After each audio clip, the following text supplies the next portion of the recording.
अगली सुबह बारिश थम चुकी थी, लेकिन हवा में ठंडक अब भी बाकी थी। घर के आंगन में पानी की छोटी छोटी बूंदें पत्तों पर चमक रही थीं। रीना बालकनी में खड़ी थी, हाथ में कॉफी का मग और चेहरे पर हल्की सी मुस्कान। उसे अब एहसास हो चुका था कि आर्यन का असर उसके दिल पर गहराता जा रहा है। वो चाहकर भी उसे नजरअंदाज नहीं कर पा रही थी। पीछे से किसी के कदमों की आहट आई। वो आर्यन था, सफेद शर्ट पहने, बाल हल्के बिखरे हुए और हाथ में किताब। सुबह की कॉफी और खामोशी, ये कॉम्बिनेशन तुम्हें सूट करता है, आर्यन ने धीमी आवाज में कहा। रीना ने पलट कर देखा और हल्का सा हंस दी। तुम्हें हमेशा सब कुछ पता कैसे चल जाता है?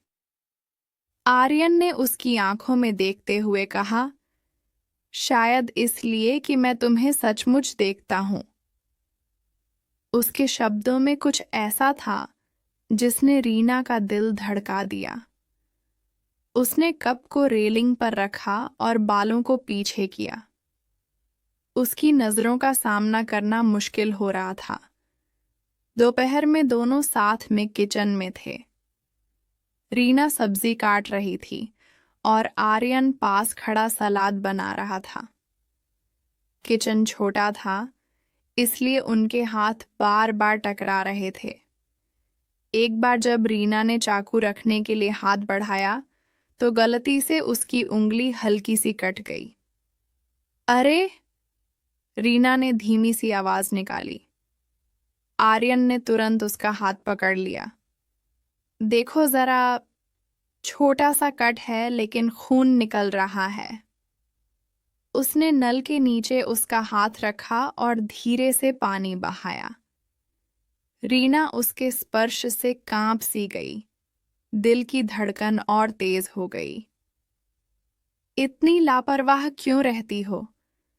आर्यन ने उसके हाथ पर पट्टी लगाते हुए कहा।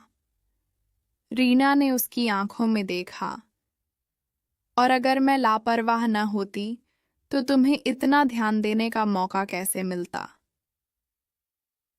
आर्यन पल भर के लिए रुक गया। उनकी नजरें मिलीं।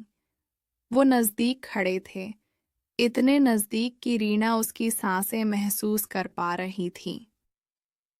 रीना का दिल कह रहा था कि इस पल को कोई नाम दे, लेकिन होंठ चुप थे। शाम को दोनों लिविंग रूम में मूवी देख रहे थे। मोमबत्ती की हल्की रोशनी, खिड़की से आती ठंडी हवा और स्क्रीन की रोशनी, सब कुछ माहौल को और गहराता जा रहा था।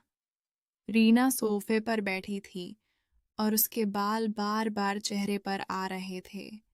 आर्यन ने सहजता से हाथ बढ़ाया और उसके चेहरे से बाल हटा दिए।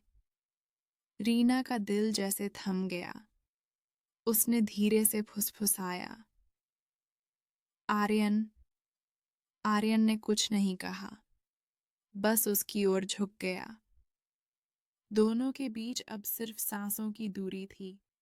रीना ने आंखें बंद कर लीं और उसी पल उनके होंठ एक दूसरे से छू गए।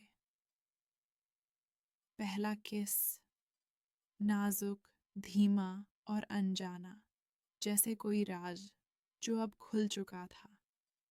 रीना कांप रही थी, लेकिन उसके दिल में एक अजीब सी शांति थी। उसने महसूस किया कि वो इस पल का इंतजार कब से कर रही थी। जब किस खत्म हुआ तो दोनों कुछ क्षणों तक खामोश बैठे रहे। रीना की सांसें तेज थीं, उसकी आंखों में चमक थी। ये क्या सही है? उसने धीमी आवाज में पूछा। आर्यन ने उसका हाथ पकड़ते हुए कहा, शायद सही गलत का जवाब हम दोनों की नजरों में ही है। रीना ने उसकी पकड़ को और मजबूत किया और उस पल दोनों ने समझ लिया कि उनकी कहानी अब सिर्फ अनकहे शब्दों तक सीमित नहीं रहने वाली।